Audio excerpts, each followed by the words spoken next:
In the spy world, you learn to look for things that are hidden on purpose. You look for the empty spaces. So let me ask you, what happens when the people building America's most secret technology simply vanish? Between mid-2024 and early 2026, something terrifying started happening in the shadows of the United States military. Roughly 12 of the nation's top aerospace engineers, nuclear scientists, and advanced metal experts didn't just retire. They didn't just quit.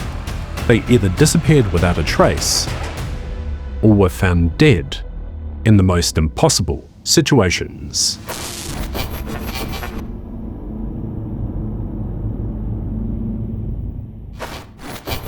In July 2025, Joshua LeBlanc, a NASA nuclear engineer, goes missing at 4:30 in the morning. 10 hours later, his body is found dead in a mysterious fiery crash in rural Alabama. In December 2025, Nuno Loureiro, the director of MIT's Plasma Science Center, is shot inside his Massachusetts home. 63 days later, Carl Grillmeyer, a NASA space scientist, is shot dead on his porch in almost the exact same fashion.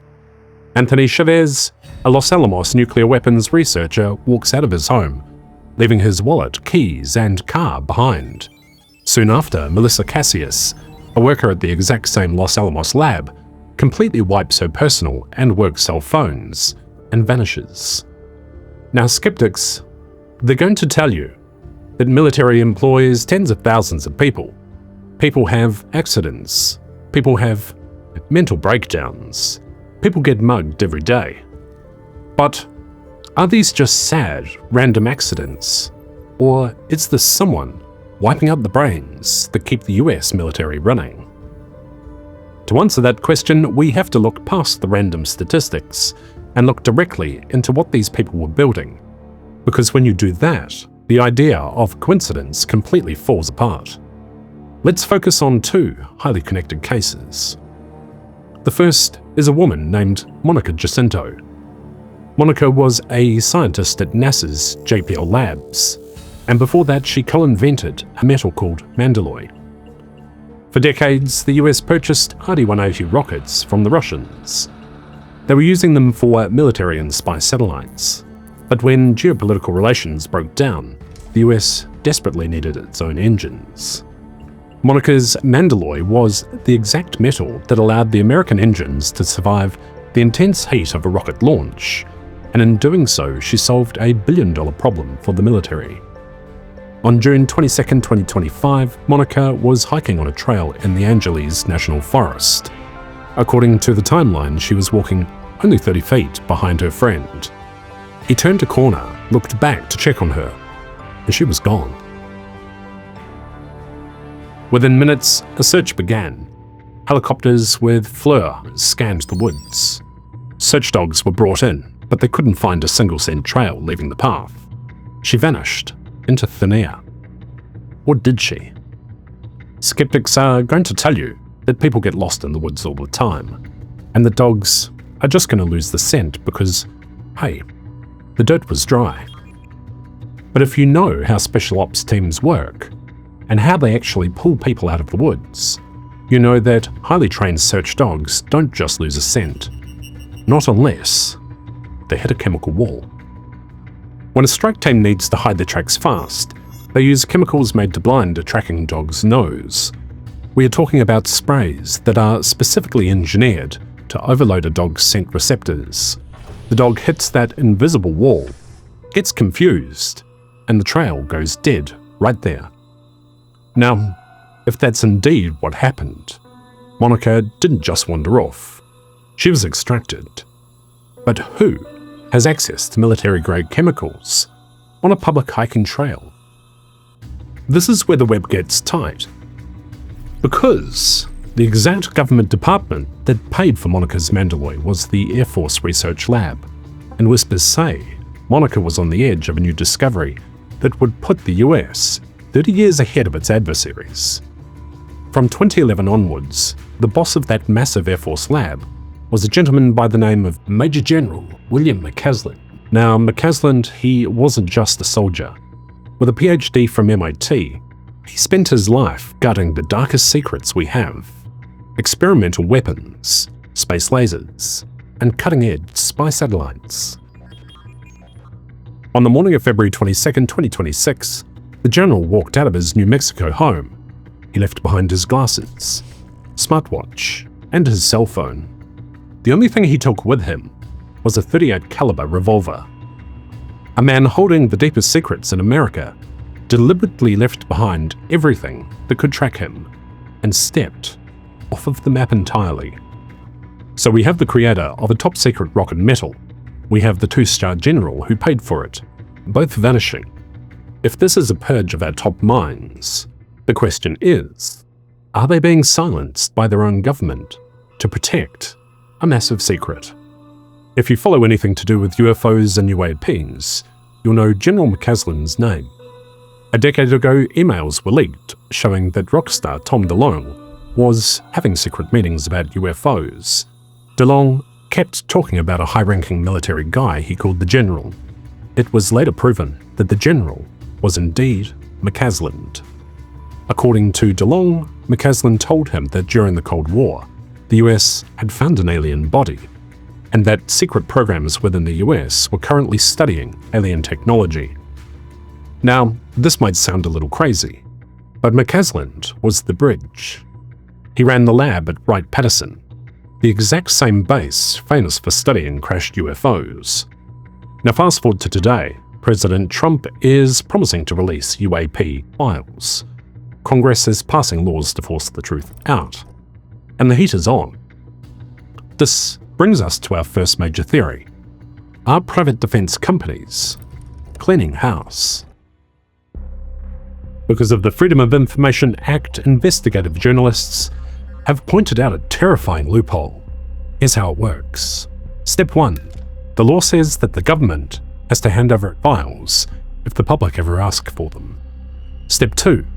That means that if the Pentagon is indeed sitting on flying saucer tech, a journalist or an oversight committee could eventually force them to show it.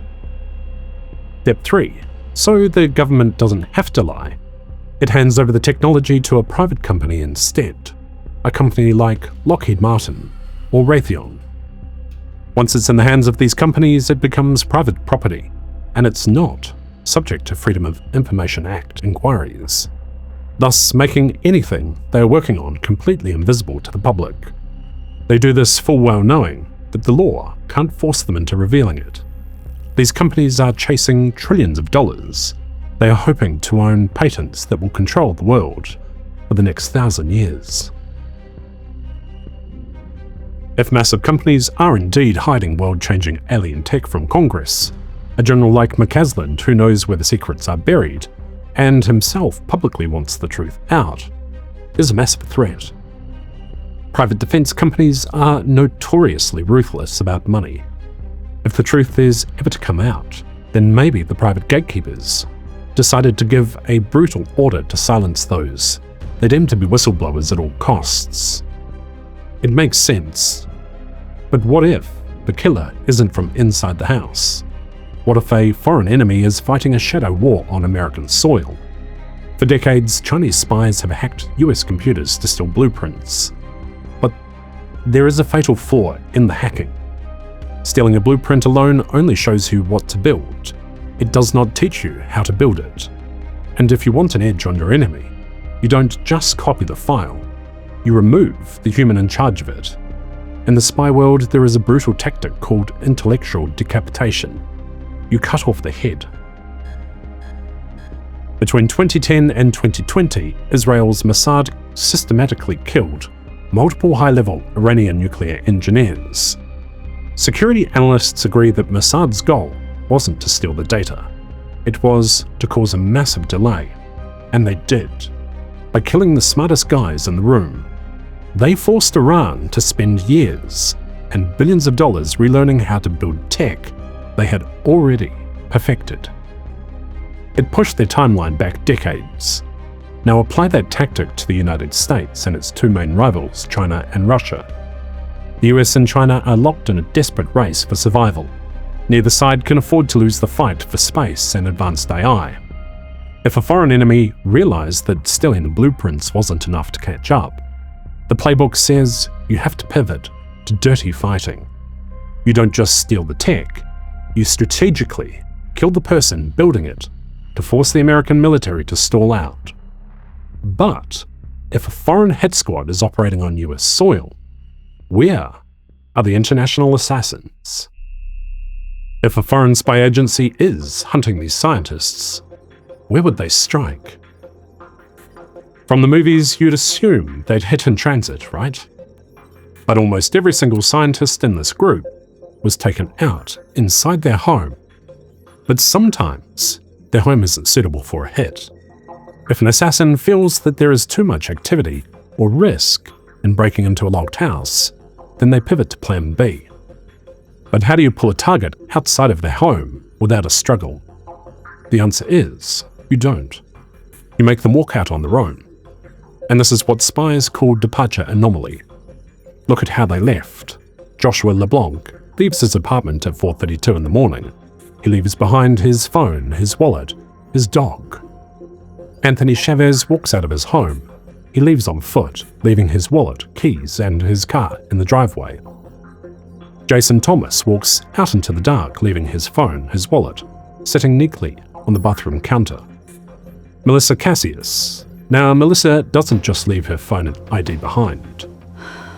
She completely wipes her personal and work cell phone before vanishing into the woods. And General McCasland, he walks out in the middle of the day, leaving behind his prescription glasses, his phone, and his smartwatch. 5 highly trusted people cut all ties to the world in a single second. And now you're seeing the anomaly. But what makes somebody do that? There is an answer, and I've only ever seen it in real life once. It's like watching David Blaine close up. It is the most bizarre thing you can witness. They were triggered. You're going about your day, in your normal routine. Your phone suddenly rings, not like a normal call. But you don't work for a normal company, so you answer it, because that's protocol. You follow the instructions, and here's where it gets wild. That call didn't come from command. It didn't bounce off a local cell tower either. It left no digital footprint. Instead, the assassin parks a hidden, untraceable transmitter right outside the target's house, hijacking the device directly. The moment the target answers, they hear a voice, and at the same time, a hit with a localized weapon sound wave. Now think Havana syndrome. The enemy uses an invisible beam to force the target into a state of total confusion and compliance. It forces them to drop their phones, walk outside, and comply with the new orders. They are instructed to carry out a task. It is a perfect way to mask murder as a tragic mental breakdown. Now, as wild as this theory sounds, it is important to know that this capability is well documented. It is a theory, and if this theory is right, it only explains the ones who walked outside. So what happened to the other 2 who never made it past their front door?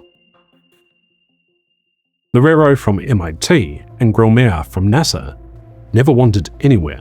They were murdered, shot inside their own home.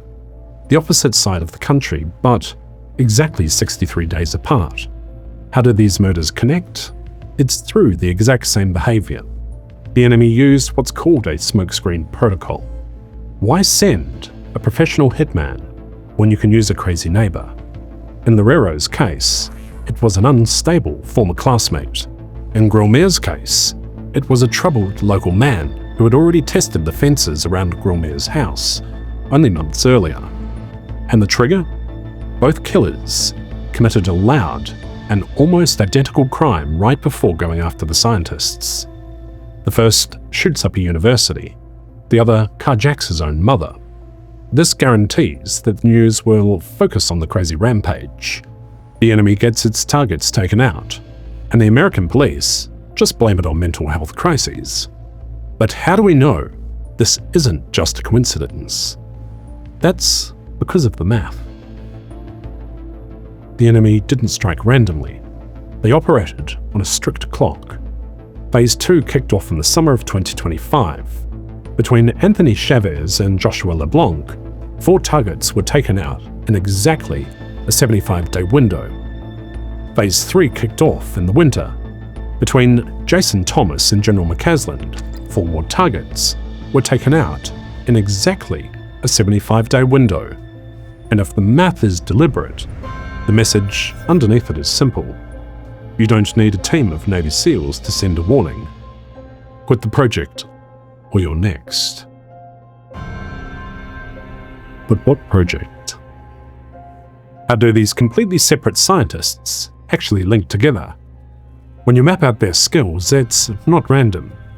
They form 3 puzzle pieces that point towards one giant, world-changing flying machine. Piece 1. We lost MIT's top plasma expert, a NASA nuclear specialist. The link here is obvious. Normal rockets have reached their echelon. The future is nuclear power and plasma engines. By taking out the absolute best minds in these fields, the enemy stalls our engine research by a decade. Piece 2. Deep sensors and future metals. We lost a Caltech space scientist and a NASA supermetal engineer. The Caltech scientist built his whole career finding tiny, invisible things in deep space. If his math was pointed back at Earth to hunt invisible submarines or fast missiles, and he's protected by the supermetals the NASA engineer built, it would ruin an enemy's stealth abilities overnight. Piece 3. The weapons. We lost 2 people, tied heavily to the Los Alamos National Laboratory. Los Alamos is the heart of the American nuclear bomb design. Whatever flying machine the engine team and the sensor team were building, the Los Alamos engineers would be the ones who had to figure out how to put a weapon on it, or how to defend it. 3 teams, 3 secrets, 3 separate silos with no reason, ever, to talk to each other. So who, if anyone, had the clearance to see all 3 pieces on the same table? They all connect through one man, the boss. Major General Neil McCasland. As the commander of the Air Force Research Lab, McCasland oversaw billions of dollars in space warfare and secret metals. Most importantly, he was the guy with the security clearance to see across all different silos. The scientists at MIT and Caltech probably didn't even know they were building 2 halves of the same machine. McCasland was the brain. He knew how to put all the pieces together. And by killing the top scientists in each field and vanishing the one boss who knew how they all connected, the enemy broke our brain. They created a massive roadblock that you just can't fix by hiring new people. So I have to ask you the final question. If the smartest minds in the world are being hunted right now, who is doing the hunting? And what exactly are they trying to stop? We have covered a massive amount of ground today. We've mapped out the tragic and impossible disappearances of General McCasland, Monica Jacinto, Joshua LeBlanc, and nearly a dozen others. And we are left looking at 2 very dark realities. In one reality, greedy, private defense companies are running wild on American soil, wiping out scientists to stop the truth about UFOs from coming out. In the other reality, a foreign enemy has crossed the United States borders to execute a flawless, silent war. They are hunting the builders of tomorrow to break the US military, all without firing a single missile. Either way, the result is exactly the same. The absolute smartest, most vital people in the country are being erased. And right now, no one seems to be able or willing to stop it. But there is a third possibility, and it is the one that keeps me up at night. Look at the list again. Loureiro, Grosmaire, LeBlanc. They're all found. Their bodies are found at crash sites. The causes of death are supposedly known, albeit a little strange. But Chavez, Cassius, Jacinto, Thomas, McCasland, 5 people were never found. Not one body, not one confirmed cause of death. Just an empty trail and an open case file. What if that's not because someone did a better job at hiding the evidence? What if it's because there was no evidence to hide? Because all 5 people walked out under their own choice, and nobody has been hiding them anywhere at all? What if they all agreed to comply? Not because a device parked outside broke their mind, but because somebody made them an offer so serious to make 5 of the most brilliant people, the most trusted people in the country, disappear from their own lives and never look back. If that's true, the scariest question left on the table isn't who's hunting them. It's who they're working for now, and what that someone is building. With the last 5 people alive who understood how the whole machine fits together. That's the data we have today. I want to know what you guys think. Are we looking at a domestic cover-up to hide alien tech, or a foreign shadow war designed to break our space program? Or did 5 of the smartest people on Earth just leave? And if it's the third one, what exactly are they building, and for who? As always, a huge thank you to those who have pledged via Buy Me a Coffee. It really does help keep the ship afloat. You guys allow me to do this independently, and I appreciate that more than you know. And to ensure that every notification does reach you, visit our brand new website at Thinkavarium.com, because somebody else is not fulfilling the promises that they said that they would, via notifying you of everything. And remember, they rely on you forgetting, on you clicking away. Don't do it. Go deeper down the rabbit hole with this next video, and to make sure the signal can find you again, join the network, click subscribe here, and keep free thinking alive. This, with you, is Thinkavarium.